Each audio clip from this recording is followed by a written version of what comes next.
저에게는 특별한 딸과 손주가 있습니다. 그 딸은 제 속으로 낳은 친딸은 아니고 그렇다고 입양을 한 것도 아니죠. 그럼에도 저희는 돈독한 모녀 사이로 서로 아끼고 보살피며 잘 살아가고 있는데요. 여러분들에게 특별한 인연의 저희 모녀의 이야기를 해드리려 합니다. 저는 60을 바라보고 있는 50대 후반의 여자입니다. 27에 결혼을 했었고 남편과는 서로 아껴주고 재미있게 잘 살고 있어요. 다만 한 가지 저희 부부 사이에는 아이가 없었는데요. 아이가 잘 안 생겨서 병원에 가게 되었는데 제 자궁 쪽에 문제가 있어서 아이가 생기기 힘들다고 하더라고요. 결혼 전까지는 미처 몰랐었고요. 남편이나 저나 아이를 원했음에도 아이가 없었기 때문에 꽤나 상실감이 컸습니다. 남편에게 너무 미안하기도 했죠. 제 문제였으니까요. 하지만 남편은 제가 미안해할까봐 그랬는지 자기는 괜찮고 우리끼리 행복하고 재밌게 잘 살자고 했습니다. 남편과 저는 시어머니가 돌아가시고 남기신 집에서 살았는데요. 2층 주택이었습니다. 집 마당을 두고 저희 부부가 사는 본집 말고 작은 집 하나가 더 있었는데 시어머니는 살아생전 그 작은 집에 하숙을 잘 놓으셨거든요. 저희가 이사 오고 나서는 그냥 비워뒀었고요. 그러다가 그냥 비워두면 뭐 하겠나 싶어서 방을 내놨습니다. 그러면서 들어왔던 사람이 어떤 모녀였습니다. 무슨 사정인지 남편은 없고 10살짜리 딸이랑 엄마랑 둘만 있었죠. 엄마와 딸의 인상도 좋고 선해 보였기 때문에 저희도 싼 가격으로 세입자로 받아들이게 되었습니다. 그 엄마의 이름은 이연숙이었고 저보다 3살이 어리더라고요. 저희 집에서 버스로 20분 정도의 위치에 있는 김치 공장에서 일을 한다고 했죠. 들어보니 남편 손버릇이 너무 안 좋아 참다 결국 갈라서고 애 데리고 나왔다고 하더라고요. 밝은 겉모습과 달리 그동안 고생도 많이 하고 상처도 많이 받았겠구나 싶어서 마음이 짠했죠.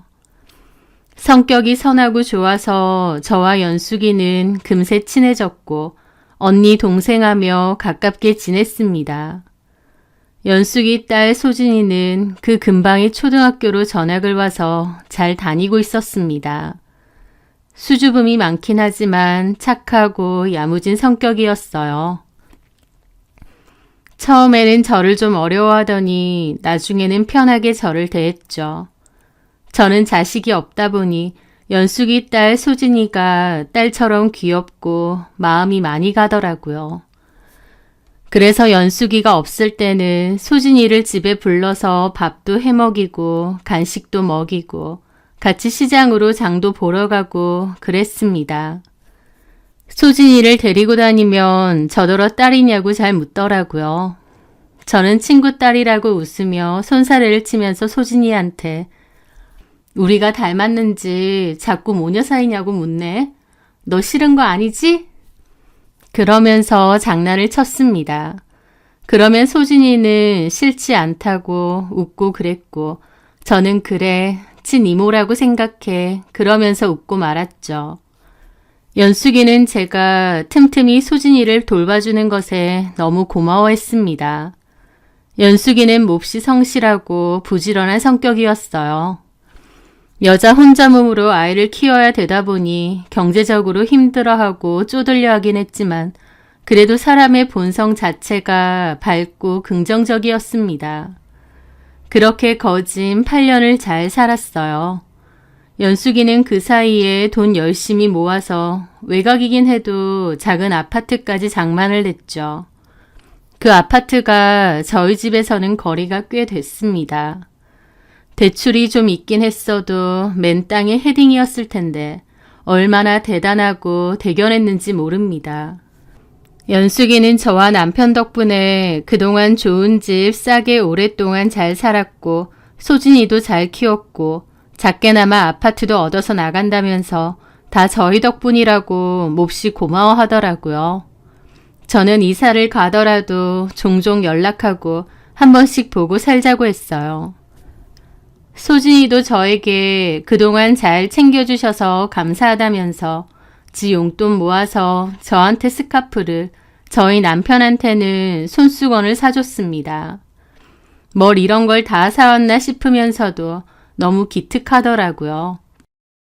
꼭 딸처럼 가깝게 지내다가 이제 헤어진다 생각하니 마음이 많이 아쉽고 서글프고 그랬는데요. 그래도 티는 내지 않았습니다. 잘 돼서 가는 거니 축하해주고 응원을 해줘야 하잖아요. 그렇게 연숙이와 소진이는 이사를 갔습니다. 그 후에 이사간 집에 놀러 오라고 해서 갔었고 저희 집에도 또 한 번 놀러 오고 그 뒤로는 각자 사는 게 바쁘고 거리가 멀다 보니 연락만 주고받았어요. 그러다가 어느 순간 연락이 끊겼습니다. 한 번씩 내가 먼저 연락을 해볼까 싶다가도 바쁜데 괜히 그런가 싶어서 말게 되더라고요.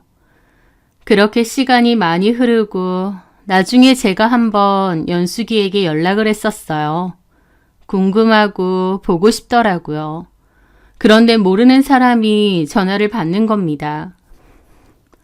이연숙 씨 전화번호 아닌가요? 네, 누구요?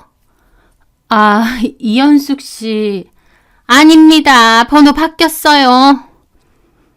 그렇게 전화가 끊겼습니다. 번호가 바뀌었구나 싶더라고요. 오랜만에 한 연락이고 최근에는 왕래를 거의 안 하긴 했지만 번호가 바뀌었으면 좀 알려주지 싶어서 조금 서운한 마음도 있었죠.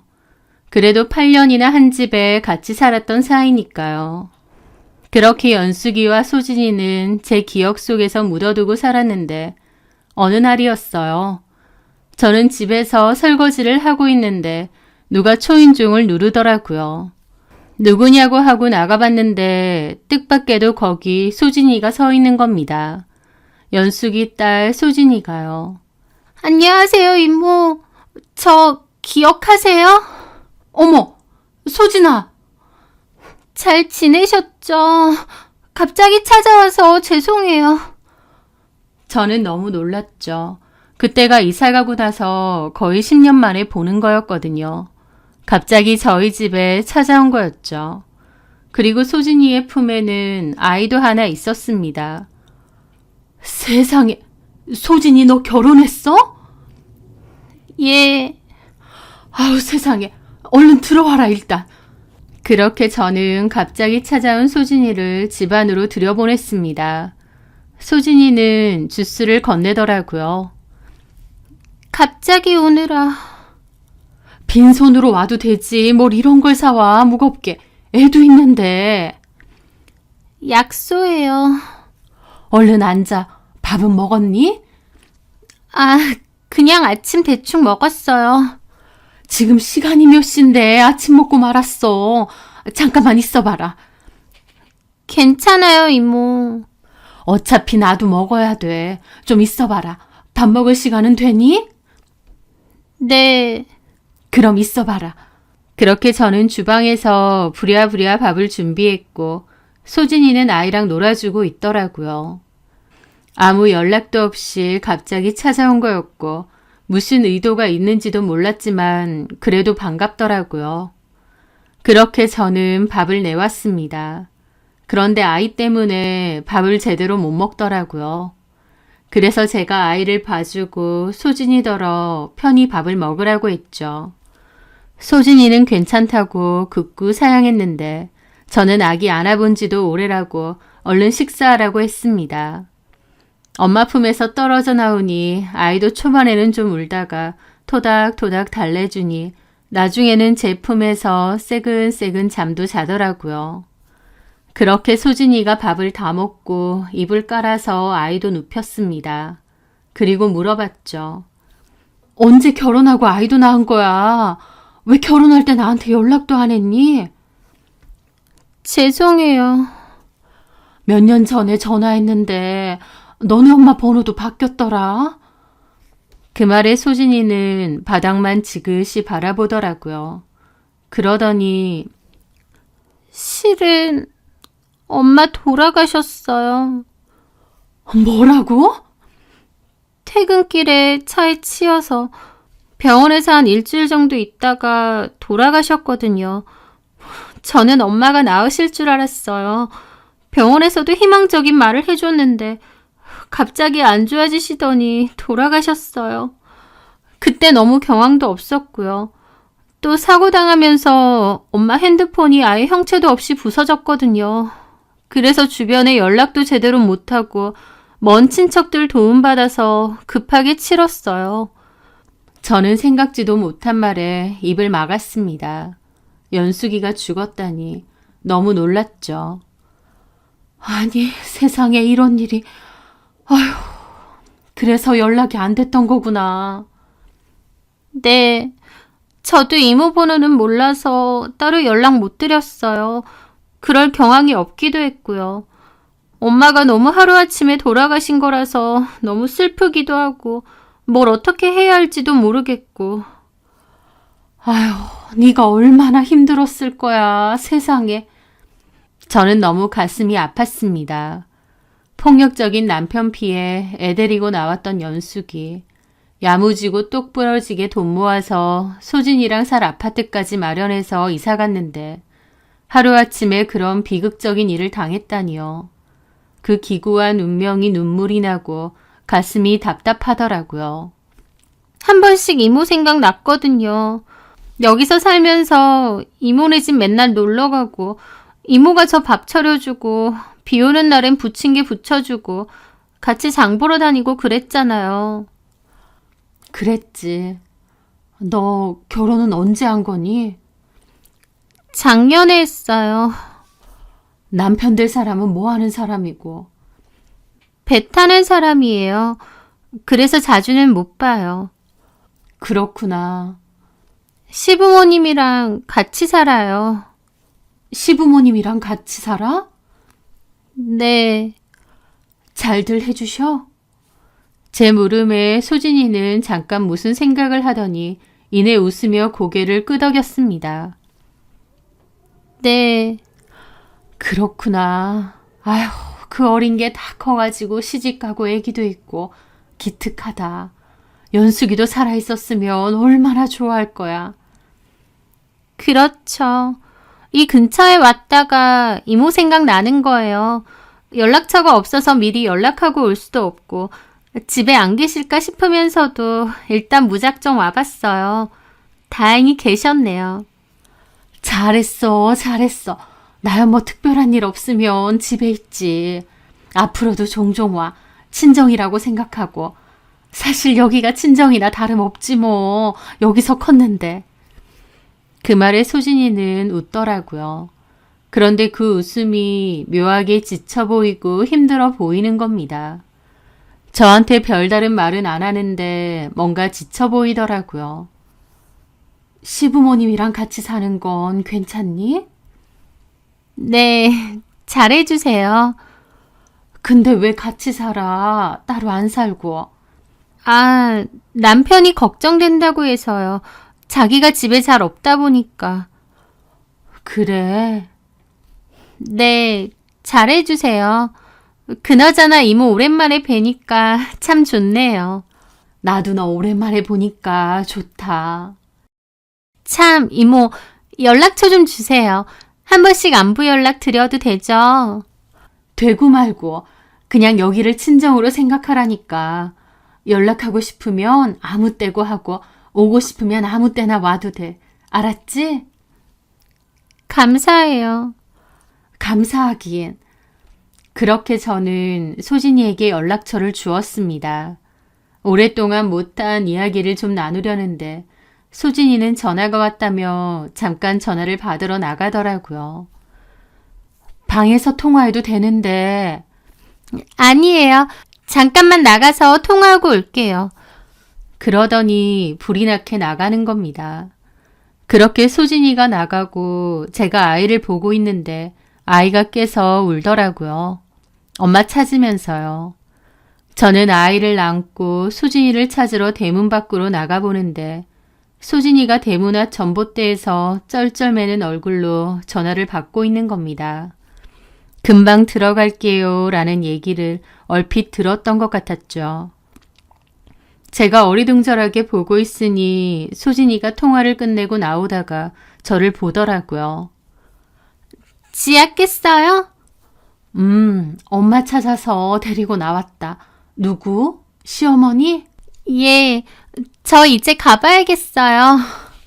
참, 집 어디라고? 내가 데려다 줄게. 아, 여기서 그렇게 안 멀어서요. 그냥 버스 타고 가면 돼요.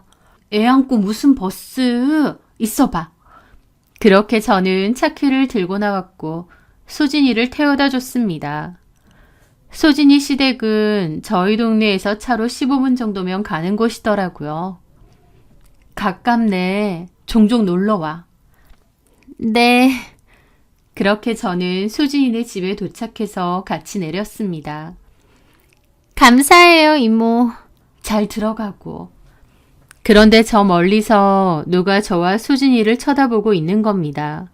그러더니 예! 소진아! 라고 앙칼지게 부르더라고요. 소진이는 화들짝 놀라면서 뒤를 보고요. 아, 어머님! 아, 저분이 소진이네 어머님이구나 생각했죠. 그런데 미간까지 찌푸리고 소진이를 빤히 노려보고 있는 거예요. 황당했죠. 소진이는 아이를 안고 어머님에게 갔고 어머님은 저를 쳐다보더라고요. 누구야? 누구 차를 얻어 타고 다녀? 아, 저 예전에 엄마랑 살던 집의 집주인 이모님이신데요. 그런데 지금 거길 갔다 와? 네. 왜? 아, 그냥 오랜만에 뵙고 싶어서. 제가 가만 지켜보는데 소진이를 노려보면서 엄청 다그치듯 따지듯 물어보는 겁니다. 그 모습을 지켜보는 저는 황당했죠. 들어와! 그러고선 쌩하니 안으로 들어가더라고요. 소진이는 저를 보고 태워줘서 고맙다고 인사를 하고는 허둥지둥 집 안으로 들어갔죠. 그 모습에 저는 한참이나 그 근처를 서성였습니다. 기분이 너무 이상하더라고요. 소진이는 시부모님이 잘해준다고 했지만 잠깐 동안 제가 본 모습으론 그렇지 않았습니다. 소진이를 보는 눈빛이나 말투, 대하는 행동, 소진이가 구박당하면서 사는 건가 싶더라고요. 그날 저는 집으로 돌아와 소진이가 놓고 간 주스 세트를 가만히 봤죠. 근 10년 만에 보는 거라 너무 반가우면서도 마지막 그 모습이 짠하고 눈에 밟히더라고요. 연숙이도 교통사고로 죽어서 친정도 없다는데 혹시 친정엄마가 그리워서 이 집에 들렀나 싶기도 하고요. 그렇게 생각하니 마음 둘 곳 없어 보이는 소진이가 어찌나 짠하던지요. 그 뒤에 제가 한번 연락을 했습니다. 소진아, 이모야, 잘 지내니? 이모, 네, 잘 지내요. 그때 밥도 잘 얻어먹고 저희 지아도 잘 봐주셔서 감사드려요. 뭘, 시간 되면 한번 또 놀러와. 지아도 또 보고 싶네. 그럴게요. 이번 주 목요일쯤 괜찮으세요? 그럼 뭐 먹고 싶은 거 없니? 너 전에 부침개 좋아하더니 부침개 해줄까? 번거로우시잖아요. 여기 집에 재료 다 있는데 금방 만들지. 먹을래? 해주시면 좋죠. 이모 부침개 맛있는데. 그래 그럼 그날 와. 빈손으로 와. 괜히 뭐 사들고 오지 마라. 애도 있는데 무겁다. 예. 그렇게 소진이를 다시 집으로 불렀습니다. 마음이 계속 쓰여서 좀 물어볼까 싶은 게 가장 큰 목적이긴 하지만 또 막상 소진이가 온다고 하니 시집간 딸이 놀러 오는 것 마냥 기다려지기도 하더라고요. 그날 부침개도 해줄 거지만 다른 것도 좀 먹여야겠다 싶어서 장도 봐왔죠. 남편도 소진이가 놀러 온다고 하니 전날에 케이크를 사왔더라고요. 그렇게 목요일에 소진이가 집에 놀러 왔습니다. 저번보다 훨씬 밝은 표정으로 일찍 왔더라고요. 빈손으로 오라고 했는데도 빵집에서 빵도 사오고요. 그렇게 밥도 해먹이고 그동안 살아온 이야기도 듣고 그랬죠. 소진이가 대학 다닐 때 연숙이가 사고를 당했다고 하는데 너무 힘들어서 1년 정도는 휴학하고 집에 있거나 아르바이트하고 그랬다더군요. 가족이라고는 엄마밖에 없었는데 엄마가 허무하게 세상에서 사라지니 어린 마음에 얼마나 힘들었겠나요. 그런데 아파트 남은 대출금도 갚아야 했고 또 아르바이트를 해도 학교 등록금이며 생활비가 턱없이 부족하다고 했습니다. 그래서 결국 집을 팔고 그 돈으로 남은 대출금 정리하고 나머지는 통장에 잘 넣어두었답니다. 그리고 작은 집 하나 구해서 혼자 살면서 대학 졸업하고 취업도 했다고 하더라고요. 대학 졸업식에 엄마가 꼭 왔으면 했는데 엄마 없이 혼자 졸업하다 보니 많이 서럽고 그리웠다고 얘기하는데 안쓰럽더라고요. 엄마까지 그렇게 돌아가시고 가족도 없이 지내니 항상 외로웠다고 했습니다. 가족이 너무 갖고 싶었던 탓에 결혼도 빨리 하고 싶고 아이도 빨리 갖고 싶었다고 하더라고요. 그러다가 회사 선배의 소개로 지금의 남편을 만나게 되었다고 했습니다. 5살 연상인데 배 타는 사람이라서 돈도 잘 벌고 성격도 남자답고 소진이에게도 참 잘했대요. 자기는 돈도 많으니 소진이더러 몸만 시집오면 된다고 잘 그러더랍니다. 그래서 만나오다가 소진이가 혼전으로 아이를 갖게 되고 그 길로 바로 결혼식까지 올렸다고 했습니다. 그런데 원래는 신혼집 하나 구해서 따로 살기로 했는데 결혼 직전에 남편이 그냥 시댁 들어가서 살자고 말을 바꿨대요. 애도 키워야 되다 보니 시댁 들어가서 사는 게 도움도 받을 수 있고 또 안심되고 좋을 것 같다면서요. 그렇게 해서 시댁에서 아이 낳고 살고 있다고 하더라고요. 저는 조심스럽게 또 한편으론 좀 장난스럽게 물어봤어요. 너무 무겁게 물어보면 안 될 것 같아서요. 수진아, 그때 보니까 시어머니 되시는 분이 인상이 영 날카롭게 생겼던데 너한테 잘해주시는 거 맞지? 네. 이모가 아니라 그냥 엄마라고 생각해. 친정엄마한테 못할 말 뭐 있니? 정말 잘해주는 거 맞는 거지? 그런데 사실 저는 저렇게 물으면서도 한편으론 내가 이렇게 묻는 게 선을 넘는 건가 싶기도 했습니다. 만에 하나 소진이가 진짜 시집살이에 시달린다고 해도 제가 뭘 해줄 수 있겠나요? 저는 진짜 친엄마도 아니고 그렇다고 친이모도 아니고 그냥 한때 소진이가 살았던 집의 집주인이자 엄마 친구 정도일 뿐인데요. 그럼에도 소진이가 혹시나 마음고생하고 사는지 진심으로 걱정이 되더라고요. 소진이는 제 말에 밝게 웃으며 아니라고 했습니다. 아니요, 잘해주세요. 그때는 제가 잠깐 나간다고 해놓고 안 들어오니까 걱정되셔서 좀 그러셨던 것 같아요. 제가 잘못했죠. 아니 무슨 3-4살 애도 아니고 애엄마가 볼 일 있어서 나갔다가 좀 늦게 들어올 수도 있지. 그걸 시어머니가 뭘 그렇게 걱정을 하신대? 좀 그런 거 걱정 많이 하세요. 아무래도 아들이 배 타는 사람이다 보니 연락 안 되거나 어디 나갔다가 빨리 안 들어오면 더 걱정되시고 그러신가 봐요. 그래? 네, 저 잘 지내요, 이모. 걱정 마세요. 그리고요, 놀러 오라고 하셔서 너무 좋았어요. 저번에 무작정 찾아간 거라서 너무 예의 없었나 걱정했거든요. 아휴, 무슨 예의. 네가 여기 오는데 무슨 예의 차려? 내가 말했잖아. 그냥 친정 온다 생각하고 오라니까. 그렇게 말해주셔서 감사해요. 진짜 말만 그런 거 아니야. 너도 알다시피 나도 자식 하나 없잖아. 소진이 너 어릴 때 네 조막 손잡고 시장 다니고 그랬던 거 기억나지? 그때 사람들이 다 나더러 이렇게 큰 딸이 언제 있었냐고 그러고. 그랬죠. 너 나한테 딸이나 다름없어. 연숙이도 그래서 나 믿고 너 자주 맡겼던 거고. 엄마도 항상 이모한테 감사해 하셨어요. 알지. 근데 나도 너랑 그렇게 다니는 거 좋았다고. 자식 손잡고 다니는 것 같아서 내가 더 좋았다 그 말이야. 그 말에 소진이의 눈시울이 좀 붉어지더라고요. 언제든 편하게 연락하고 밥 먹고 싶으면 와도 되고. 알았지? 아저씨도 너 온다고 하니까 좋다고 케이크 사놨더라.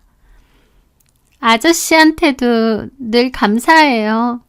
나 적적한데 지하 보여주러 자주 좀 와줘. 알았지? 네. 그렇게 소진이와 즐거운 시간을 보내고 소진이는 집으로 돌아갔습니다. 하지만 잘 지낸다고 하는데도 영 마음이 썩 편하지는 않더라고요. 소진이네 시어머니가 영 성격이 안 좋아 보이던데 남편도 없이 시부모랑 사는 게 얼마나 힘들겠나요. 아무리 시부모가 잘해준다고 해도 영 불편할 건데 제가 보니 딱히 소진이에게 잘해줄 것 같지도 않았으니까요. 그 소진이가 한 번씩 연락이 왔고 저는 또 놀러 오라고 했습니다. 그 이후로도 한 두어 번 정도 더 놀러 왔죠. 그러다가 소진이가 배 타러 간 남편이 돌아왔는데 한두 달 정도는 집에 있을 거라면서 그때는 어디 나가는 게 쉽지가 않다고 하더라고요. 남편이 오랜만에 왔으니 남편하고 시간을 많이 보내야 하잖아요. 그래서 알겠다고 했습니다. 남편 될 사람은 어떤지 한번 보고 싶기도 했지만 그것까지는 너무 주제 넘은 것 같더라고요. 진짜 친딸도 아닌데 남편 좀 보여줘라 어째라 할 순 없는 거니까요. 그렇게 나중에 또 놀러 오겠지 생각하던 어느 날이었습니다. 남편이 유명한 생선구이집에 식사를 하러 가자고 했어요. 오래된 곳인데다 크기도 크고 저희 지역에서 유명한 곳이었죠. 그렇게 식사를 하러 갔고 자리를 잡았습니다. 생선구이를 주문하고 남편과 잠깐 얘기를 하고 있는데 갑자기 남편이 그러는 거예요. 잠깐만, 저기 소진이 아니야? 남편의 말에 봤더니 좀 떨어진 테이블에서 정말 소진이가 앉아 있더라고요. 가족들이랑 같이 식사를 하러 온 듯 했죠. 이런 데서 우연히 만나니 더 반갑더라고요. 그래서 아는 체를 하려다가 앞에 시부모님도 있고 옆에 남편도 있는 데다 너무 정신이 없어 보여서 일단은 그냥 말았습니다. 나중에 식사 다 끝나고 나갈 때나 아는 체 해야겠다 생각하면서요. 소진이 맞네. 가족들이랑 식사하러 왔나 봐. 옆에 있는 저 사람이 소진이 남편이구나. 그때 사진은 보여줬는데 실물은 처음 본다. 인상 어때? 남자답고 좋아. 그렇게 저는 물을 마시며 소진이 쪽을 힐끗 봤습니다. 그런데 소진이는 아이 이유식 먹이느라 제대로 밥도 못 먹고 있더라고요. 이유식 먹이면서 시부모가 뭐라고 자꾸 얘기를 하는지 고개를 끄덕이면서 그거 듣고 있고 애가 하나도 안 편해 보이고 표정은 그늘져 있고 주눅이 잔뜩 들어있는 겁니다. 소진이 옆에 남편은 소진이가 밥도 안 먹고 있는데도 지 밥만 처먹기 바쁘더라고요.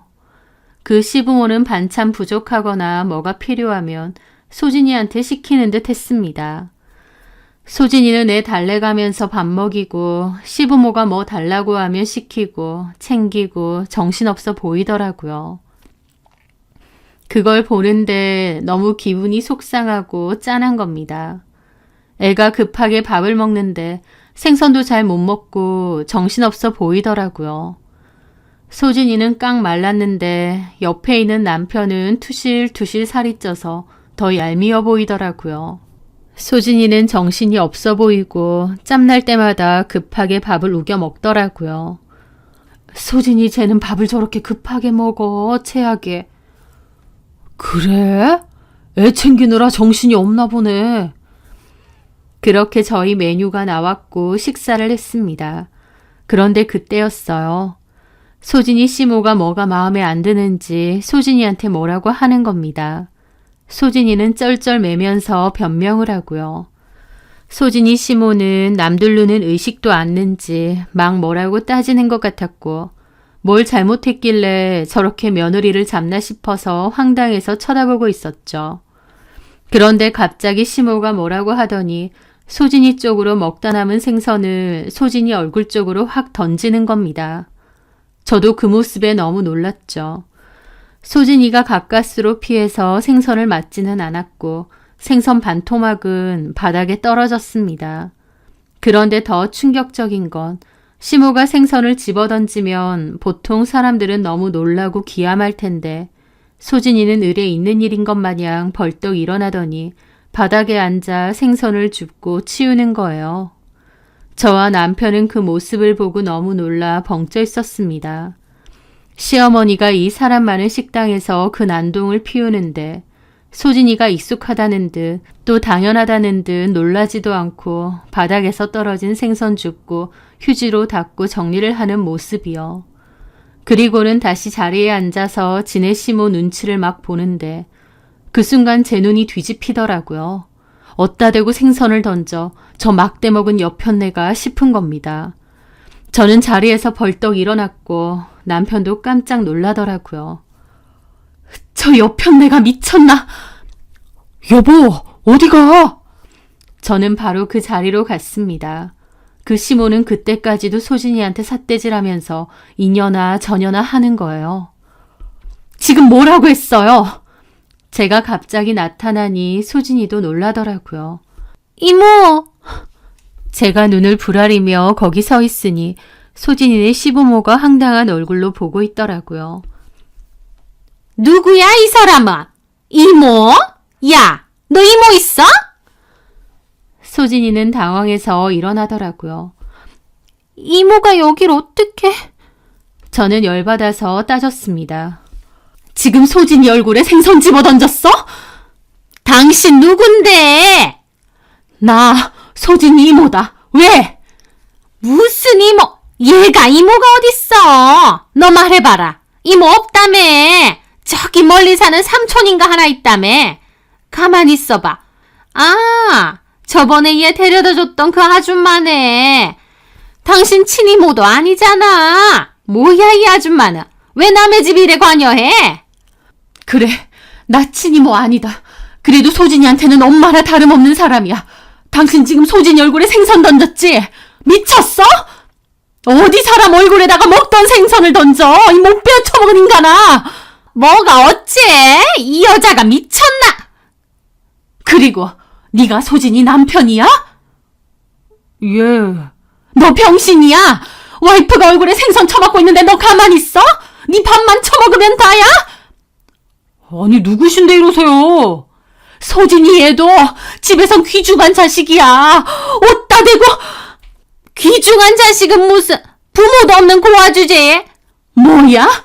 당신들 이런 식으로 소진이 무시했지? 그렇게 식당에선 큰 소리가 났고 사람들 다 구경하고 사장님이 와서 말리더라고요. 아니 그쪽이 뭔 상관인데 나만이야. 어따 대고 남의 집안일에 감나라 배나라 지랄이야. 남 아니거든요. 저한테는 친이모나 다름없거든요.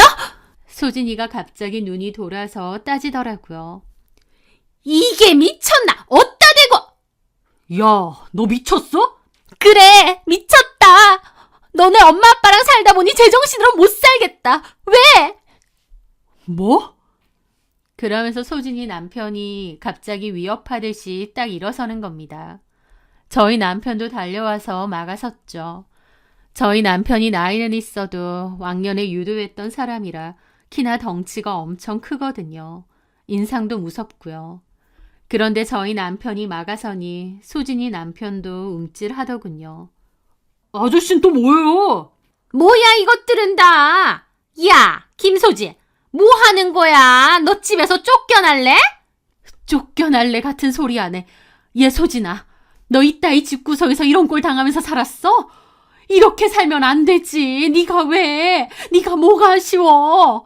네가 왜 이런 취급을 받냐고. 너네 엄마가 알아봐. 땅을 치고 울어. 이렇게 살지 마라. 소진아, 이모랑 가자. 어? 그 말에 소진이는 저를 가만히 보더라고요. 그러더니 뭔가 결심한 듯 갑자기 아기 의자에 앉아있는 아이를 챙겨서 안고 아기 짐도 챙기더라고요. 저희 남편이 소진이를 도와서 아이와 짐을 대신 안아들었죠. 이게 미쳤나? 너 지금 뭐 하자는 거야? 야, 너 뭐해? 내가 가족을 원하긴 했지만 이런 가족을 원한 건 아니야. 내가 왜 오빠네 집에서 구박받고 이런 취급을 받아야 돼? 어머님, 아버님, 저 부모 없다고, 가족 없다고 개무시했죠? 그러시는 거 아니에요. 저희 엄마 돌아가셨지만 저도 엄마한테는 둘도 없이 귀중한 딸이었거든요. 그리고 오빠 너도 그러는 거 아니야. 답도 안 나오는 니네 부모 나한테 떠맡기고 대리호도 시키고. 너 사실 돈 없어서 신혼집 못 구한 거잖아. 나한테는 그렇게 돈 많다고 허풍 쳐놓고 사실은 너 인터넷 도박하다가 돈 다 날려 먹은 거잖아. 내가 모를 줄 알았지. 내가 뭘 보고 너 같은 거 믿고 너네 집에서 이러고 종살이 했는지도 모르겠다. 소진이도 한번 터지기 시작하니 걷잡을 수 없는 것 같았습니다. 그동안 쌓인 게 많았던 거죠. 그렇게 소진이는 할 말 다 하고 거기 있는 사람들 다 쳐다보고 수군거리고 사장이랑 직원들이 밖에 나가서 얘기하시라고 여기서 이러시면 안 된다고 말리길래 저는 걱정 말라고 지금 바로 우리 딸 데리고 나갈 거라고 했습니다. 그렇게 소진이 데리고 나가려다가 소진이가 휴지로 감싸서 테이블 위에 올려놓은 생선 조각 들어서 소진이 남편한테 집어 던졌어요.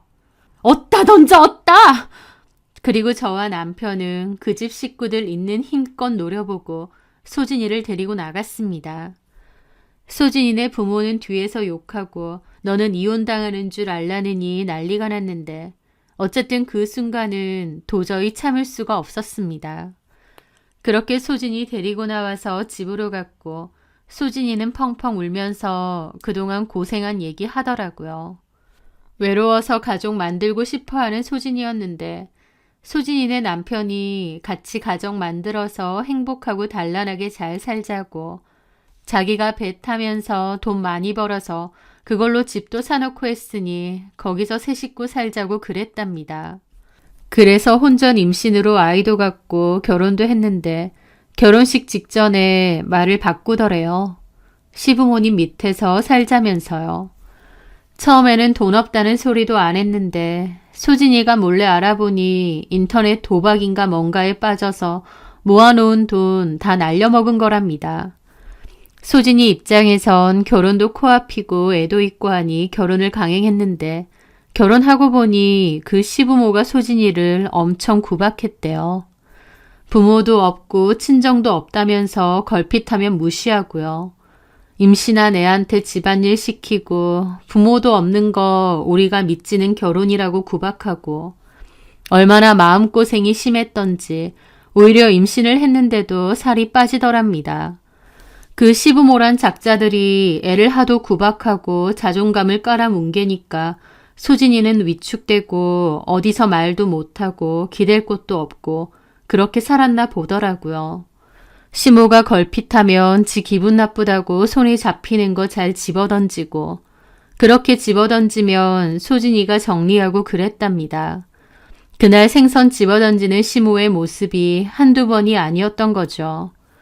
게다가 소진이네 남편도 나몰라라 하고 집으로 와도 맨날 술 마시러 다니고 지 친구들 만나러 다닌다고 집에도 잘 안 있었대요. 나머지는 배 타러 간다고 또 몇 달 넘게 집 비우고요. 그 집에서 너무 외롭고 힘들었다고 했습니다. 소진이도 이건 아닌데 싶으면서도 당장 기댈 곳이 없고 아이도 어린데 어떻게 해야 하나 막막했다고 하더군요. 아이라도 없으면 그냥 이혼하고 나올 테지만 아이가 있다 보니 막막했대요. 그렇다고 아이를 놓고 오는 것도 차마 못할 짓이었다고 하고요. 그러다가 하루는 시부모한테 욕먹고 홧김에 애 데리고 나왔는데 갈 데가 없더랍니다. 그러다가 제가 생각나서 저희 집에 온 거였어요. 소진이가 갑자기 저희 집을 찾아왔던 그날이 바로 그날이었던 거죠. 제가 소진이의 친엄마가 아닌데 더 이상 왈가왈부하는 것도 선을 넘은 것 같다고 생각했잖아요. 그 생각을 소진이도 했더라고요.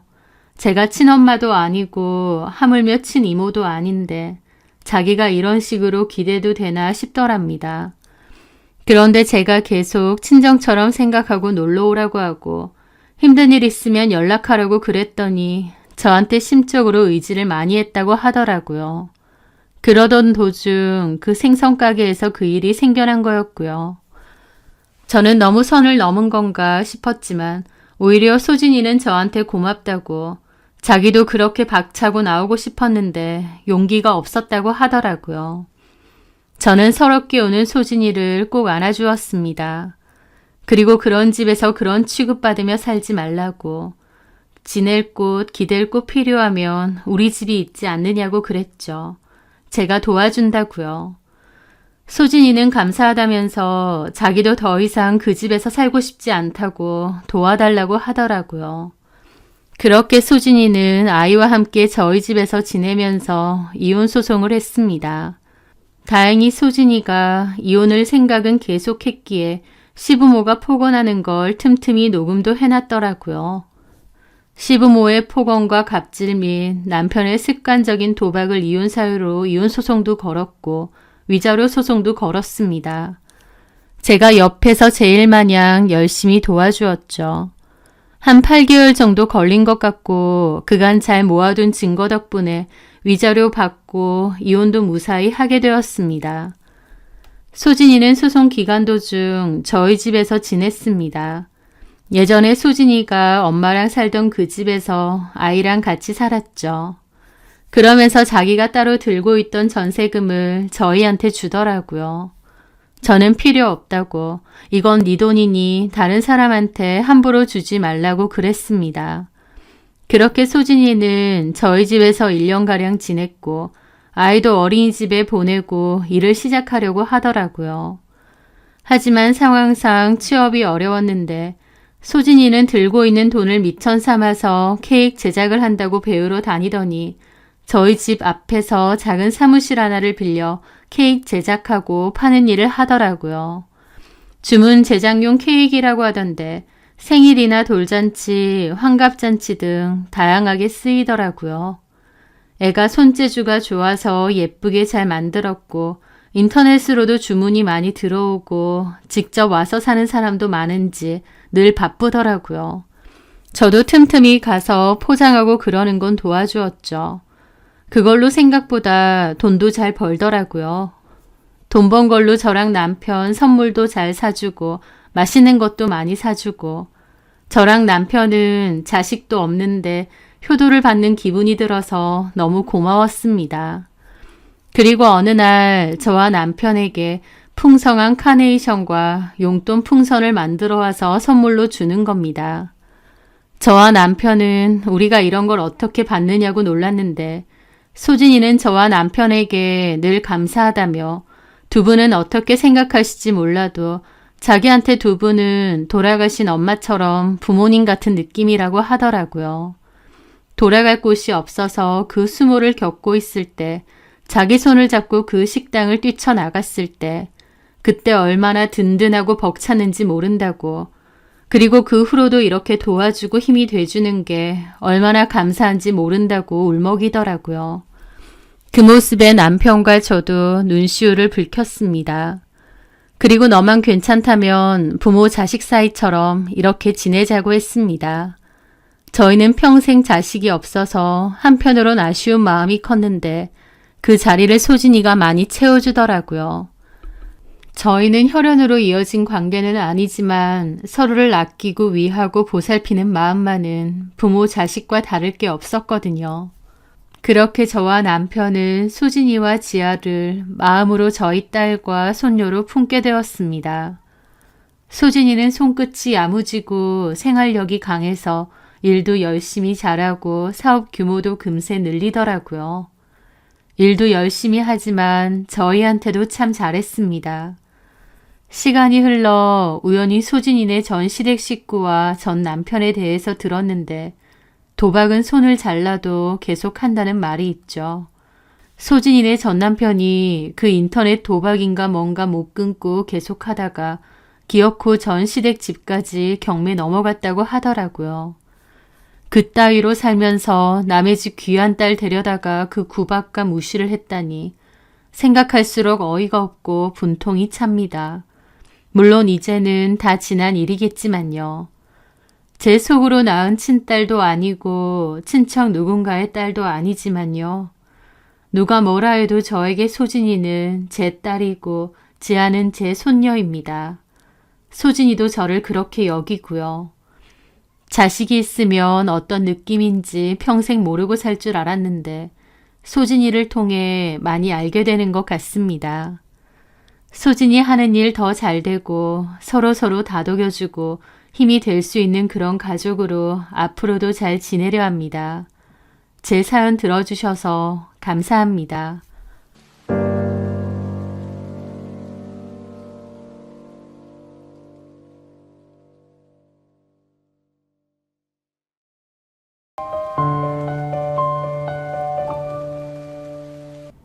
안녕하세요.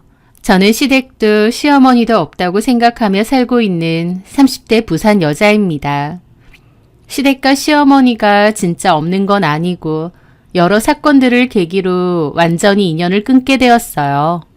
제가 무슨 연유로 시댁과 인연을 끊게 된 건지 그 일에 대한 얘기를 해보려 합니다.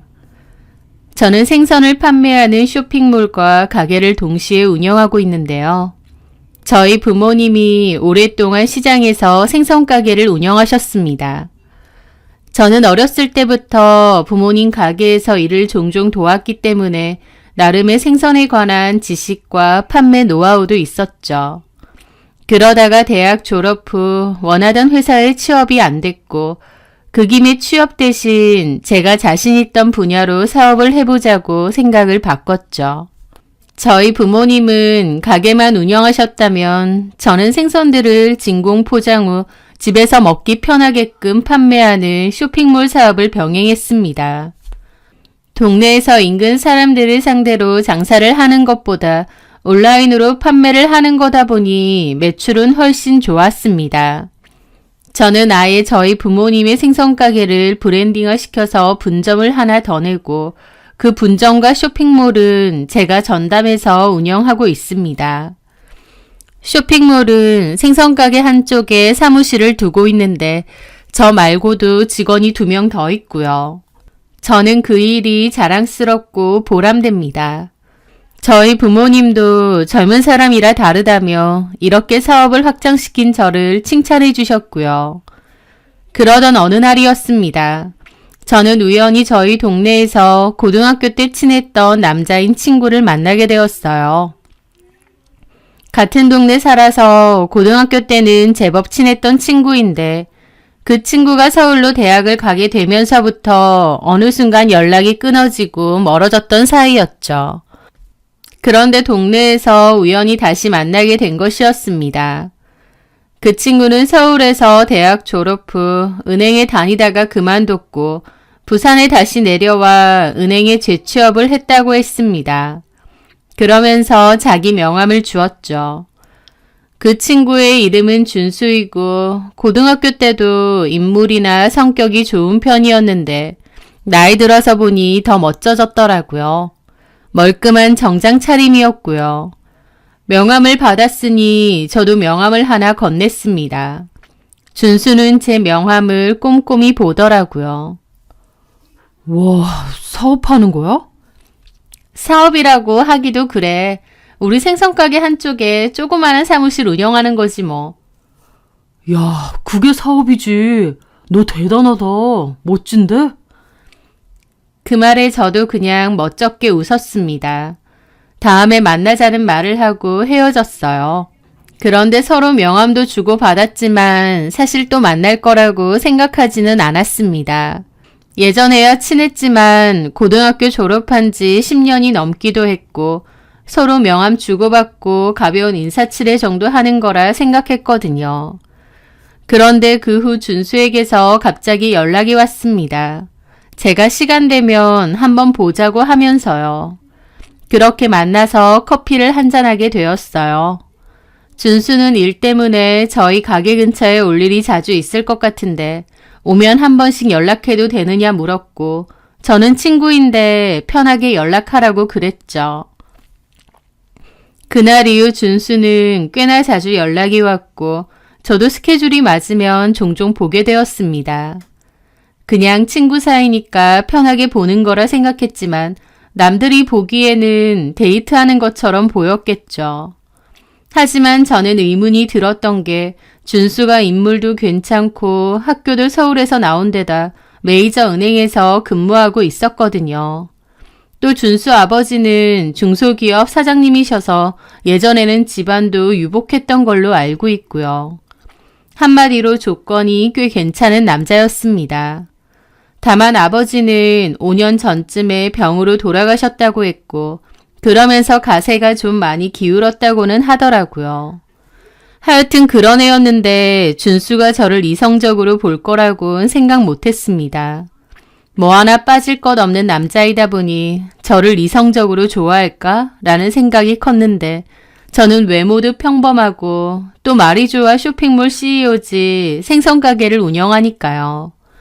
제 일에 저는 자부심도 있고 당당하지만 사실 남들이 보기엔 그럴듯한 직업은 아니잖아요. 그런데 준수는 계속 저에게 연락을 하며 저를 좋아한다고 관심을 표했습니다. 저도 준수에게 호감이 있었기에 자주 만나게 되다가 어느 순간 자연스럽게 연인 관계로 발전하게 되었죠. 그렇게 잘 만나고 있던 어느 날 준수랑 영화를 보러 가기로 했는데요.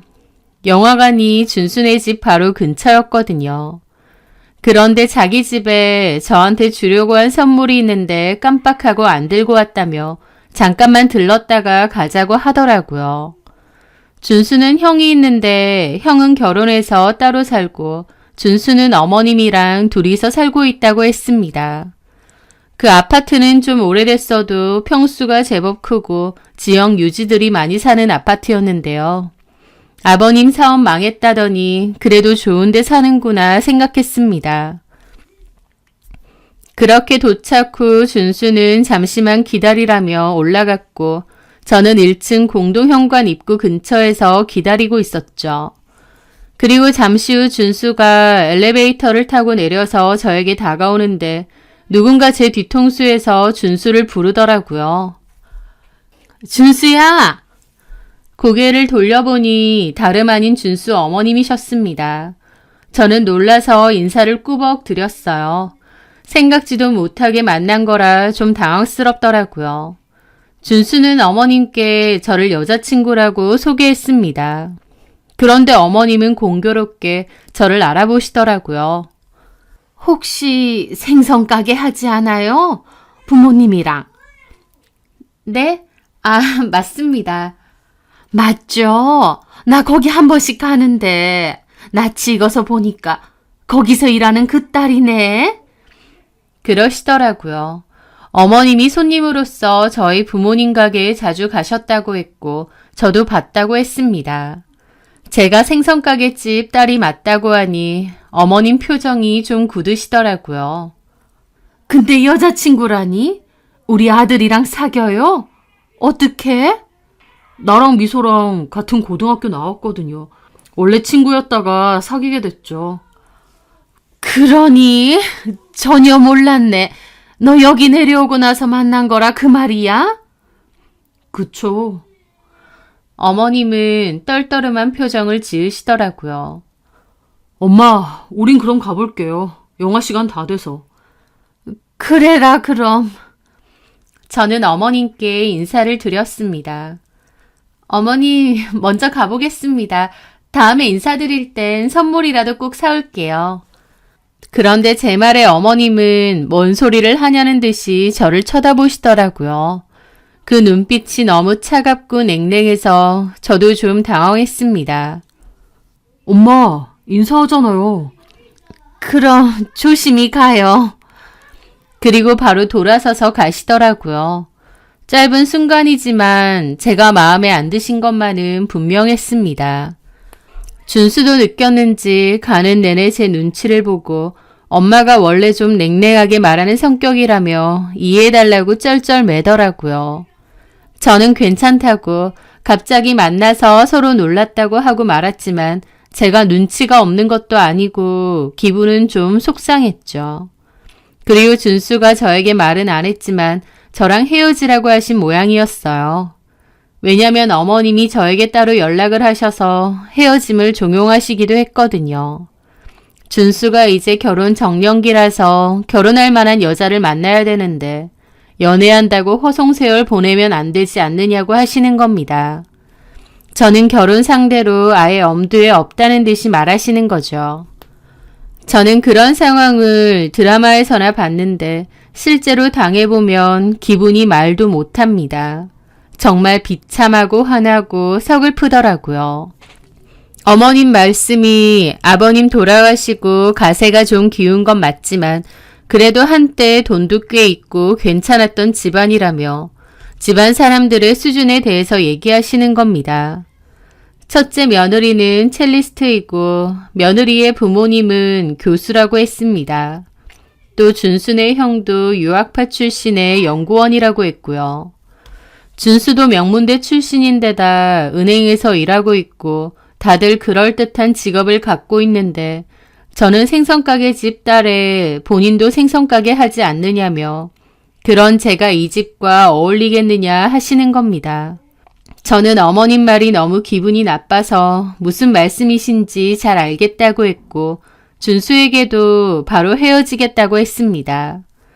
제가 안 어울린다고 하시는데 거기서 뭐라고 하겠나요? 다만 저희 부모님 한평생 성실하고 정직하게 일하셨고 저도 마찬가지인데 무시당하는 것 같아 기분은 너무 안 좋았죠. 하여튼 준수에게 너네 어머니가 반대하시는데 나도 이런 취급받고 너랑 결혼할 이유 없다고 했습니다. 하지만 준수가 오히려 저를 필사적으로 붙잡았고 자기 엄마도 열심히 설득하더군요. 그러면서 저 없으면 안 된다고 차라리 엄마랑 인연을 끊었으면 끊었지 저랑은 못 헤어진다고 매달렸습니다. 준수가 너무 좋은 사람이고 저도 많이 사랑했기에 참 힘들었던 시간이었어요. 어쨌든 남친은 결국 어머님을 설득시켰고 저희는 결혼까지도 하게 되었습니다. 그런데요. 솔직히 어머님은 제가 집안 수준에 너무 안 맞네 어쩌네 했지만 저는 솔직히 제가 그렇게 딸리는 결혼이라는 생각은 안 들었습니다. 왜냐면요. 남친네 식구들의 직업은 허울 좋을지 모르지만 돈은 별로 없었거든요. 애초에 남친 아버님이 돌아가신 것도 운영하시던 중소기업이 경영난으로 빚만 남기고 망했다고 했습니다. 그 충격으로 아버님도 고생하다가 병환으로 돌아가신 거고요. 개인 빚도 많아서 살던 집도 처분하고 재산이 거의 안 남았다고 하더라고요. 심지어 어머님이 살고 있는 그 집도 시세보다 저렴하게 들어간 전세라고 했습니다. 그나마 그 전셋값마저도 준수가 모은 돈으로 했다고 하고요.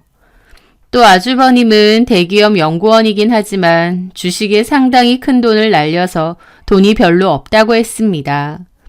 또 아주버님의 아내인 형님도 원래는 친정이 괜찮았는데 교수였던 친정 아버지가 정치한다고 여러 번 출마를 하고 낙선을 반복하면서 돈을 다 날려서 집안이 어렵다고 했습니다.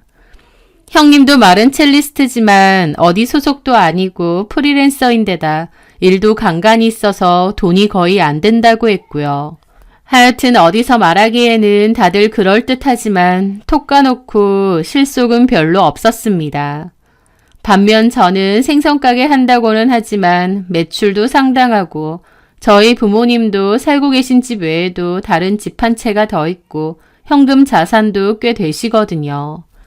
저도 제 앞으로 대출이 좀 있긴 해도 집이 한 채 있고요. 어머님은 갖고 계신 재산도 별로 없습니다. 그런데도 어머님은 남들 눈에 보여지는 것, 말할 때 그럴싸한 것을 몹시 중요하게 여기시는 분이었어요. 그런 분에게 생선을 판다는 제 직업은 도무지 마음에 안 드신 거죠. 하지만 다른 거 다 떠나서 재력만 보자면 솔직히 제가 훨씬 낫고요. 그래서 준수와 제가 결혼 준비를 할 때 신혼집도 제가 갖고 있는 집에서 바로 시작하기로 했어요. 결혼할 때 어차피 시댁에서는 받을 돈이 전혀 없었기에 저는 양가 부모님께 다 도움을 받지 말고 결혼 준비를 하자고 했는데요. 그래도 저희 부모님은 필요한 데 쓰라며 돈을 좀 해주셨습니다. 시댁에서는 땡전 한 푼 안 보태주셨고요. 며느리가 신혼집을 아예 해온 셈인데도 어머님은 계속 저를 영 못마땅하게 생각하셨습니다. 그 이유는 단 하나, 어디 가서 말하기 창피하다 그거죠. 참 그것도 웃기는 일 아닌가요? 하여튼 저는 그렇게 결혼 생활을 시작했습니다. 준수와 저는 서로 성격도 너무 잘 맞고 사이가 좋아서 별다른 문제가 없이 잘 살았어요. 그런데 시댁에 갈 때마다 꼭 빈정이 상하고 결혼에 대한 회의감이 드는 겁니다. 어머님은 자주 저를 부르셨는데요. 아주버님과 형님은 바쁘다고 잘 안 부르시면서 저와 남편은 곧잘 부르셨어요. 저를 별로 좋아하지도 않으시면서 부르기는 자주 부르신 겁니다. 집안 행사나 제사 준비 같은 거 할 때 음식 준비는 다 저 시키고 형님과 아주버님은 나중에 와서 얼굴만 빼꼼 비추는 게 다였죠.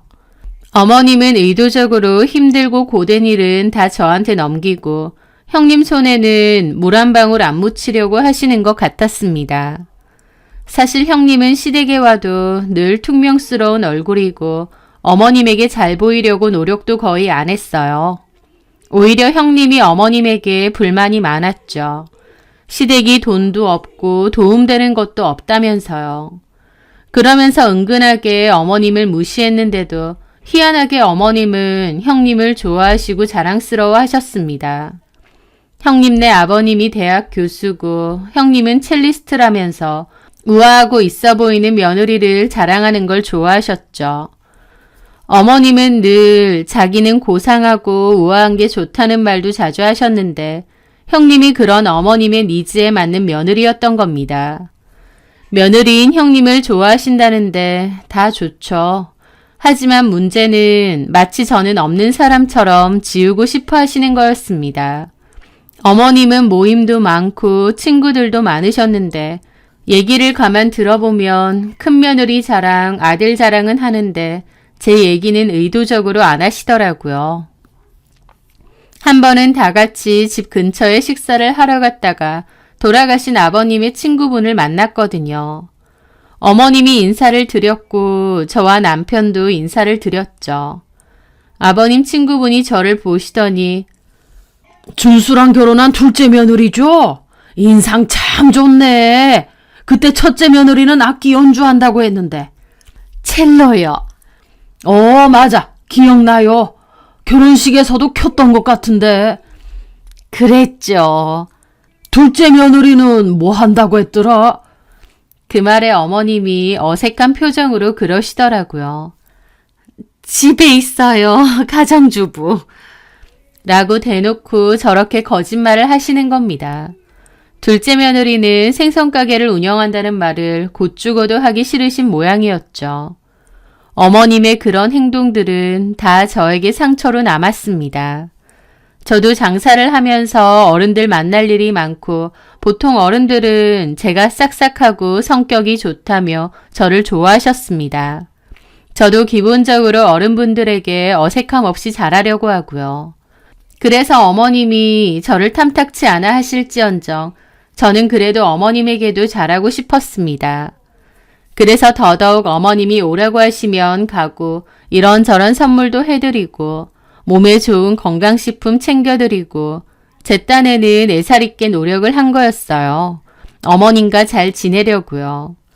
그런데도 저희 어머님은 제가 무슨 노력을 하는지는 하나도 안 보시고 그저 제 직업을 마음에 안 들어하고 저를 비하하고 창피하시기만 하는 겁니다.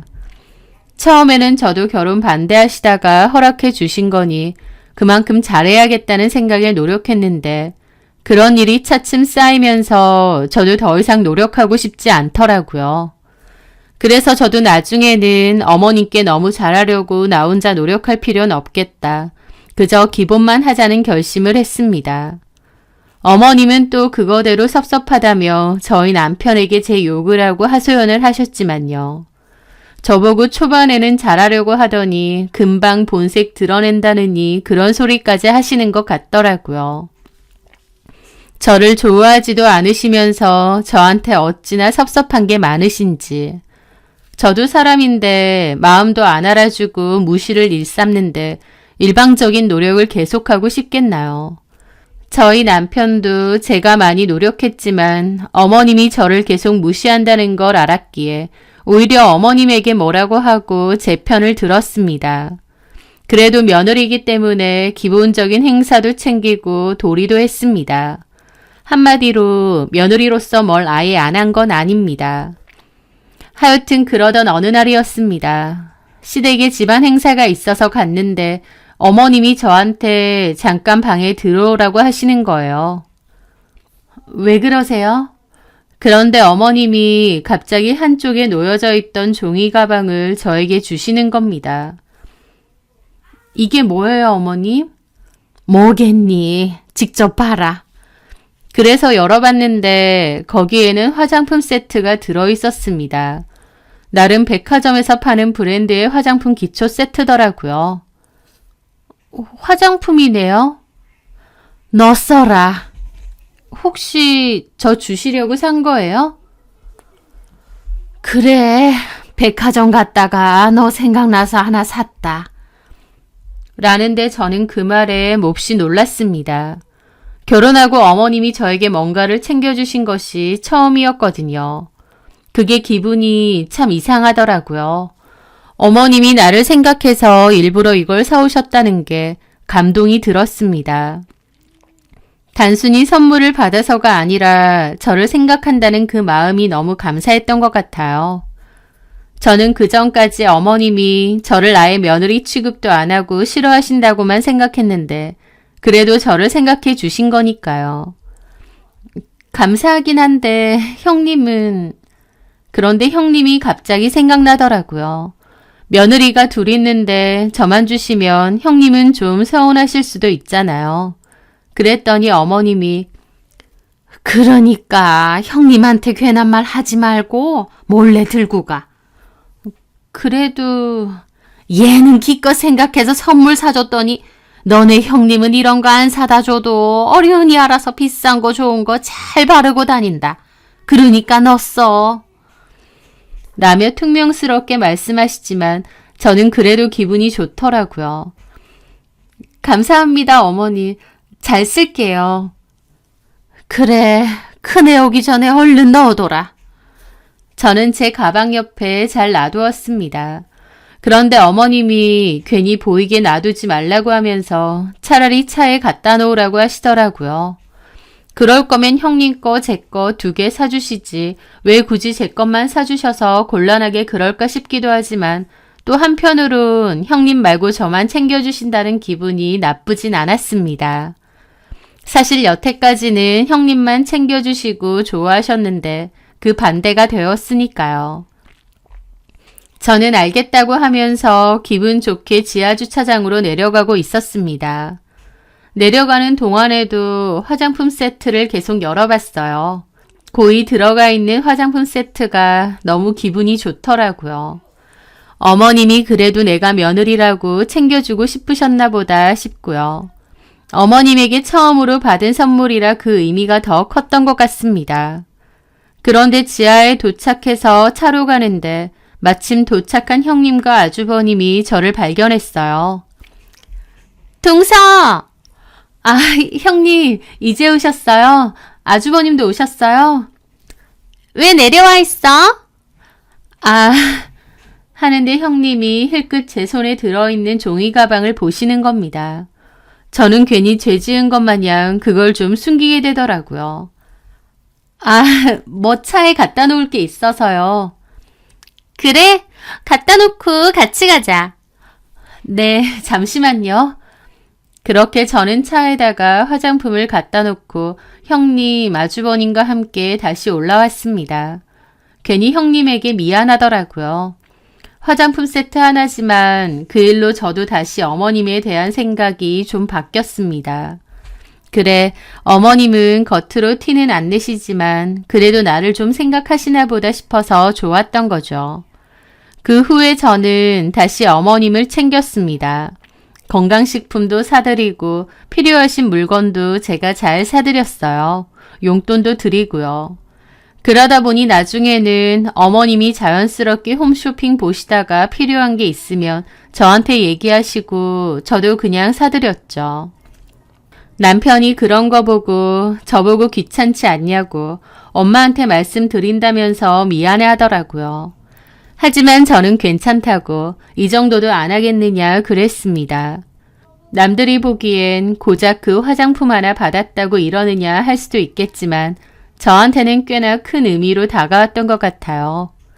이제 와서 생각해보면 제가 너무 시니어마인드였던 것 같기도 하지만요. 하여튼 그 후로도 어머님은 여전히 저한테 냉랭하시고 저를 좀 숨기고 싶어하는 눈치는 있었지만 그래도 저는 어머님을 잘 챙기고 틈틈이 선물이나 용돈도 챙겨드렸습니다. 그럼에도 냉랭한 어머님을 보며 남편은 저한테 늘 미안하다고 저보고 굳이 어머님을 잘 챙길 필요는 없다고 여러 번 얘기했어요.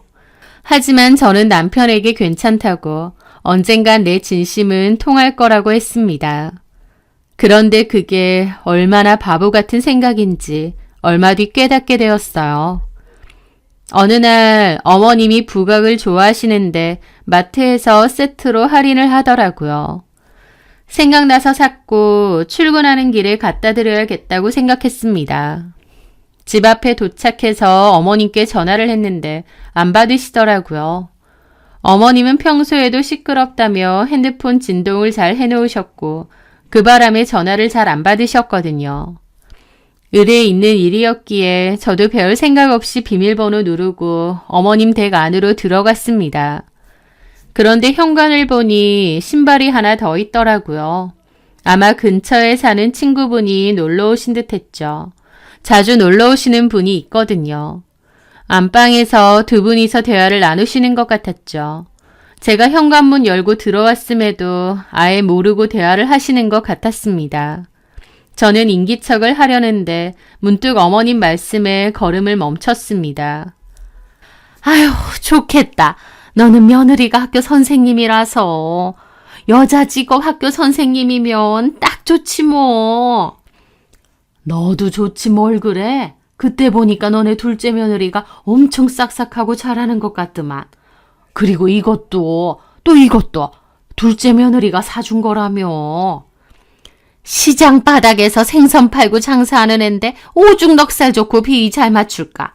아휴, 너는 둘째 며느리를 왜 그렇게 못마땅해 하니? 그럼 너 같으면 마음에 들어? 네가 교사 며느리가 아니라 생선 파는 며느리 들였다고 생각해봐라. 너는 좋니? 아, 열심히 살고 너한테 잘하고 그러면 됐지.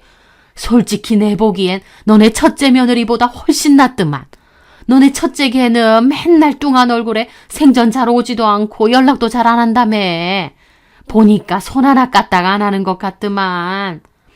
악기 연주하는 애 아니야. 손 다치면 어쩌려고. 그런 거는 둘째 애가 하면 돼. 걔야 맨날 하는 일이 생선 대가리 자르고 내장이나 빼는 앤데 고상하고 우아하게 살아온 첫째랑 같겠니? 아휴, 둘째 걔한테서 은근하게 생선 비린내 나는데 얼마나 싫은지 모른다. 나이가 젊은데도 손도 어찌나 거친지 하면서 제 욕을 막 하시더라고요. 그 얘기를 듣고 저도 충격을 받았습니다. 저를 쏙 안 좋아하신다는 건 알고 있지만 이렇게 노골적으로 욕하는 걸 들으니 충격이 꽤 크더라고요. 그런데 더 충격은 따로 있었습니다. 내가 관리 좀 하라고 화장품 하나 줬다. 아이고, 웬일이야? 그래도 며느리라고 챙기나 보네? 내가 미쳤니? 모임에서 단체 선물 받았는데 내가 전에도 그 화장품 썼는데 안 맞아서 피부가 다 뒤집어지더라. 그래도 백화점 거니까 첫째한테 쓸래? 물어보니까 안 쓴다더라고. 지는 뭐 쓰는 게 있대. 버릴 수도 없는 거 그냥 둘째 갖다 쓰라고 준 거지. 버리는 셈 치고.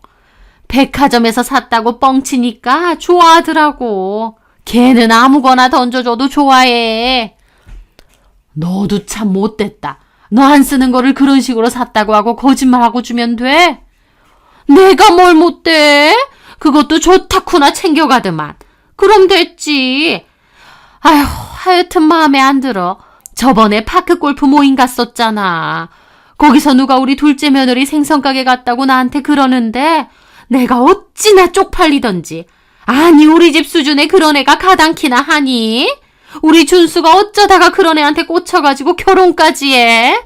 솔직한 말로 마음만 먹으면 얼마든지 더 나은 여자 만날 수 있는데 솔직히 마음 같아서는 쪽팔려서 며느리 다시 얻고 싶다. 그 얘기를 밖에서 듣는데 너무 기가 막히더라고요. 제가 그 감동받았던 화장품은 어머님이 저를 위해 일부러 사신 게 아니었습니다. 선물 받은 건데 피부에 안 맞아서 못 쓰는 거였고 그마저도 형님 주려다가 형님이 안 쓴다고 하니 저 주신 거예요. 처리하려고요. 그런데도 무슨 저만 챙겨주는 선물인 양. 어쩐지 그때 지하 주차장에서 형님을 만났을 때 제 종이 가방을 보고 갸웃하시던데 그게 그 이유 때문이었던 것 같기도 하더라고요. 그렇게 생각하니 어찌나 기가 막히던지요. 너무 기분 나쁘고 화나고 시어머니가 나를 이런 취급하는데 나는 시어머니가 나 생각해서 선물 줬다며 그렇게 기뻐하고 또 저는 어머님 챙겨드리려고 이런 거 사와서 오기까지 하고 비참하고 기분이 너무 더럽더라고요. 정말 너무한 거 아닌가 싶고요. 그런데 그 순간 친구분이 밖으로 나오시다가 우두커니 서 있는 저를 발견하곤 화들짝 놀라신 겁니다. 어머나! 그러자 방에 있는 어머님도 놀라서 무슨 일이냐며 나오다가 저를 보시더라고요. 어머! 너 언제 여기 있었냐? 어머님도 당황하신 표정이더라고요. 방금 전까지 제 얘기하고 있었으니 당황스러우셨겠죠. 좀 전에요. 이거 드리려고 왔다가. 아니, 인기척을 좀 하든가. 아휴, 심장 떨어질 뻔했네. 뭐 사왔는데? 하면서 제 손에 들린 부각 세트를 받아가려고 하시는 겁니다. 저는 뒤로 확 뿌리쳤습니다. 제 행동에 어머님도 놀라시더라고요. 너 뭐 하는 짓이니? 혹시 내 얘기 다 들었냐? 네, 다 들었습니다. 어머님이 저에 대해서 어떻게 생각하시는지요. 저한테는 아무거나 던져줘도 좋아할 거라고 생선이나 파는 며느리 냄새나고 쪽팔린다고 하시는 말씀까지 다 들었습니다. 그 말에 어머님은 헛기침을 하시더라고요. 친구분도 눈치를 보시고요. 그런데 어머님이 거기다 대고 저한테 사과를 하시는 게 아니라 오히려 화를 내시는 겁니다. 아니, 무슨 쥐새끼 마냥 집에 와서 남의 대화를 엿듣고 있어? 참나. 그 말에 기가 턱 막히더라고요. 어머니, 저한테 하실 말씀이 그것뿐이세요? 제가 뭘 그렇게 잘못했고 뭐가 그렇게 마음에 안 드세요? 제 일이 남들 보기에 그럴듯하지 않아서요? 그렇게 저 마음에 안 들어 하시면서 제가 드리는 선물이며 용돈은 왜 다 챙기셨어요? 아이고, 누가 보면 뭐 대단한 거라도 챙겨준 줄 알겠다. 야, 너 그런 생색 낼 거면 몽땅 도로 들고 가라. 어머니, 그러시는 거 아닙니다. 옆에 있던 친구분도 어머님을 말리더라고요. 예, 네가 잘못했어. 너네 며느리가 기분 나쁠 만해. 너는 누구 편을 들고 있어? 편이 아니라 네가 뭐 해주면 뭐 얼마나 해줬다고 그 생색을 내? 그딴 생색 낼 거면 하지 마라. 다 필요 없다. 누가 시켰어? 지가 혼자서 그래놓고. 그러면서 제 손에 들린 긴 부각을 확 뺐더니 바닥에 집어 던지는 겁니다. 그 순간 저도 결심했습니다. 인연 끝이다. 나도 더 이상은 이 사람을 내 시어머니나 가족이라고 생각 안 한다라고요. 나 이딴 자질구레한 거 다 필요 없다. 그래, 말이 나와서 하는 말인데 우리 준수 서울까지 대학 보내고 멀끔한 직장 다니고 있는데 며느리는 시장에서 생선이나 팔고 있다는 거 나 그거 어디 가서 말하기 창피해. 내 지인들이 시장에서 너 봤다고 하는 것도 싫어. 나 강명숙이 우하고 고상 빼면 시체인 사람인데 그런 내가 너 같은 며느리 둔 거 자체가 얼마나 마음에 안 드는지 모른다. 예, 잘 알겠습니다. 그러면 어머님 원하시는 대로 저도 더 이상 어머님 며느리 안 하겠습니다. 뭐 이혼이라도 하겠다는 거야? 그래, 잘 됐네. 해라. 아니요. 제가 왜요? 저랑 준수 씨 아무 문제 없는데요. 어머님하고 인연을 끊겠다 그 말입니다. 이것 봐라. 상스러운 본성 나오네. 내 아들은 꿰차고 시댁은 모른 채 하겠다. 원하시는 대로 해드린다는데 뭐가 문제예요? 아니, 그럴 거면 이혼해라. 나 아예 마음에 드는 새 며느리 얻을라니까. 그러세요. 그럼 어머님 아들하고 어디 잘 얘기해보세요. 이혼한다고 하면 저도 아쉬울 거 없이 그러겠습니다. 그리고요, 제가 어머님한테 뭐 해드린 게 없다고요? 그 말도 잘 알겠습니다. 그리고 저는 그 자리에서 전화를 했습니다. 남편에게요. 나 지금 시댁인데 어머님이 마음에 드는 며느리로 새로 얻고 싶고 나는 상스럽고 쪽팔리다네. 어머님 친구분한테 내 욕을 아주 열심히 하시더라고. 너 지금 준수한테 이러니? 저는 어머님 말 무시하고 말했습니다. 어머님 집 전세금 모자란 거 그거 내가 내드리기로 했지. 못하겠어. 그리고 나는 더 이상 이 집에 오지도 않을 거고. 어머님, 아니, 당신 엄마도 앞으로 볼 일 없을 거야. 마음에 결정했고 당신도 그게 싫다면 나는 당신하고도 이혼할 거야. 저는 그렇게 전화를 끊었는데 제 말에 어머님도 옆에 친구분도 놀란 눈치였습니다. 저는 곧바로 가방과 바닥에 널브러져 있는 김부각 세트 챙겨서 들고 가려는데 어머님이 그러시더라고요. 잠깐만! 너 그게 뭔 소리야? 무슨 전세금을 네가 해줘? 그냥 가려다가 돌아서서 말했습니다. 집주인이 이 집 전세금 올려줄 거 아니면 나가라고 했다면서요. 그거는 준수랑 태경이가 도와준다고. 도와주긴 뭘 도와줘요. 아주버님도 본인 코가 석자던데. 주변 지인한테 돈 빌려서 또 주식했다가 그걸로 손해 엄청 봤다던데요. 게다가 준수 씨도 이미 이 집 원래 전세금 때문에 대출 있어서 부담스러워하길래 나머지 전세금은 제가 내주기로 했었습니다. 조만간 준수 씨가 얘기한다고 했는데 얘기할 필요 없겠네요. 이제 그럴 일 없으니까요. 집주인이 전세금 맞춰줄 거 아니면 계약 기간 맞춰서 바로 나가라고 했죠. 나가시면 되고 있는 전세금에 맞춘 집 알아서 구하세요. 그리고 저는 더 이상 어머님, 아니 당신 며느리도 아니니까 저한테 앞으로는 아예 연락하지 마시고요. 저희는 이제 남입니다. 아시겠어요? 어머님이 현재 살고 있는 집의 집주인이 재계약된 전세금을 올려달라고 했거든요. 재계약된 꽤 많은 금액을 올려달라고 했고 그게 안 되면 나가달라고 했습니다. 들어올 사람은 많다고요. 사실 초기 어머님이 들어올 때 낸 전세금은 좀 저렴한 편이었고 이제는 전세금도 많이 오른 상태였죠. 그 돈으론 이 정도 집 절대 못 구하거든요.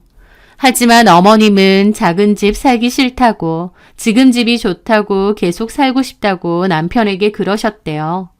그래서 올린 전세금을 더 지불하더라도 더 살았으면 하셨는데 저희 남편이 전세금을 마련해 보겠다고 한 겁니다. 하지만 남편은 초기 전세금 할 때도 대출을 했었기 때문에 좀 곤란해하면서 추가 대출을 받아서 도와드려도 되겠느냐 물어보더라고요. 저는 처음에는 거절을 했습니다. 제 상식으론 여력이 안 되는데 굳이 왜 그 큰 집에서 계속 사시는지 모르겠더라고요. 하지만 그 후로 마음을 바꿔 어머니께 마음을 잘하기로 했기 때문에 제 여윳돈으로 모자란 전세금을 한다고 했습니다. 그런데 이제는 제가 그렇게 할 이유가 없잖아요. 어머님은 뒤에서 웃기지 말라면서 네가 안 도와준다고 내가 이 집을 왜 나가느냐고 생난리를 쳤습니다. 옆에서 친구분이 말리든 말든요. 저는 싹 무시하고 일어났습니다. 그리고 나가기 전에 그랬어요. 어머니, 제가 마음에 안 드신다고 했죠. 그러는 저는 어머님이 마음에 들 거라고 생각하세요? 뭐야? 어머님은 본인이 고상하고 우아하다고 생각하시는데요. 천만의 말씀이에요. 고상하고 우아한 사람이 쓰지도 않을 선물 며느리한테 샀다고 주면서 거짓말하고 마음에 안 들어하는 거 티내면서도 용돈이며 선물은 넙죽넙죽 받아 챙기고 그러고 뒤에서 남한테 뒷담까지 하겠나요? 고상과 우아요? 아니요. 어머님은 제가 아는 사람 중 가장 천박하고 상스러운 분이세요. 사람을 금 나누고 저을 줄 아는 가장 상스러운 분이요. 뭐야? 마음에 안 드는 저 다시는 볼 일 없으실 겁니다. 원하시는 대로 해드릴게요. 그게 마지막이었습니다. 저는 그 후로 아직까지 정말 단 한 번도 어머님을 뵌 적이 없거든요. 집으로 가는데 얼마나 기분 더럽고 화가 나던지요. 남편은 집에 오자마자 아까의 통화에 대해 물었고 저는 오늘 있었던 일을 다 얘기해 주었습니다. 남편도 몹시 경악하고 저에게 미안해 하더라고요. 그리고 화가 잔뜩 나서 어머님한테 전화했고 따졌습니다. 미소가 얼마나 마음 쓰고 잘했는데 뒤에서 그렇게 욕을 하시냐면서요. 그리고 돈 문제도 왜 항상 우리나 자기한테 얘기하시느냐며 이제 필요한 거 있음 형한테 얘기하시라고 하더라고요. 남편도 화가 단단히 난 모양이었죠. 톡 까놓고 형한테는 돈 해줘도 우리한테는 결혼할 때 이런 한 푼 안 보태주지 않았냐면서 왜 돈 필요할 때만 자기한테 얘기하느냐고. 전세금 모자란 건 우리가 아니라 형한테 받으시라고 하고 전화를 끊었습니다. 남편은 진심으로 저에게 미안하다고 했는데 저는 어찌됐든 나는 어머님 안 보고 살 거라고 했습니다. 나는 내일의 자부심 가지고 정직하게 최선을 다해서 일하는데 어머님에게 나는 그저 부끄럽고 남들 앞에 내놓기 창피한 며느리일 뿐인 것 같다고. 나도 더 이상은 어머님에게 그 어떤 노력도 하고 싶지도 않고 보고 싶지도 않다고요. 만약 네가 나에게 시댁 가는 것을 강요하거나 어머님과 풀라고 하면 차라리 이혼을 하겠다고도 했죠.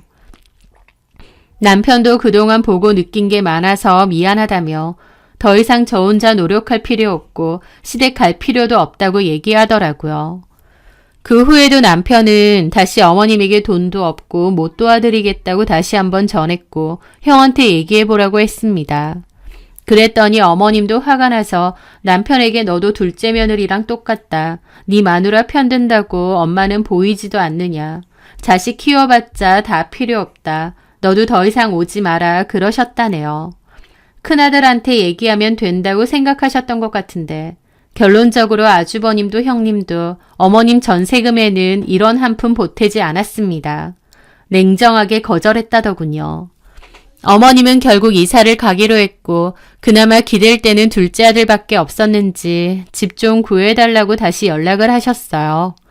결국 남편이 어머님 전세금에 맞춘 집을 구했는데 동네도 옮겼고 작고 오래된 아파트였습니다. 그게 그나마 최선이긴 했지만 어머님은 자기가 평생 큰 집에서 살았는데 이런 작고 낡은 집에서 어떻게 사느냐며 엄청 싫어하셨다고 하더군요. 아주버님도 나몰라라 하는 데다 형님도 원래 어머님 전혀 챙기는 법이 없었잖아요. 저는 아예 안 가고 남편도 잘 안 가게 되다 보니 어머님은 아주버님과 형님한테 이제 와서 섭섭해하고 맨날 신세 한탄만 한다더군요. 게다가 그 일로 아주버님 뇌와 틀어져서 어머님을 잘 안 본다고 하더라고요. 그래서 어머님을 가끔이라도 찾아오는 사람은 기껏해야 둘째 아들밖에 없게 되었습니다. 어머님이 저를 좀 더 인정해주고 받아주셨더라면 얼마든지 저하고 좋은 고부 사이로 잘 지낼 수 있었을 거예요. 저한테 효도 받고 챙김 받으시면서요. 저는 어머님께 받은 게 아무것도 없다 한들 그래도 잘 지내고 싶고 잘하려는 마음이 있었으니까요. 하지만 혼자서 며느리들 금 나누고 심지어 저는 부끄러워하고 못마땅해 하셨으니 저는 이혼을 했으면 했지 어머님을 다시 보는 일은 제 평생 없을 겁니다. 어머님 안 보고 사는 거 제 입장에선 편하고 좋지 아쉬울 것도 힘들 것도 없는데 말이죠. 사람 금 나누고 제 마음까지 함부로 취급하던 어머님에게 지금의 그 외롭고 쓸쓸한 상황은 다 스스로 자초하신 거겠죠. 다른 사람을 함부로 평가하기 전에 스스로를 좀 돌아보셨으면 하네요. 제 사연 들어주셔서 감사합니다.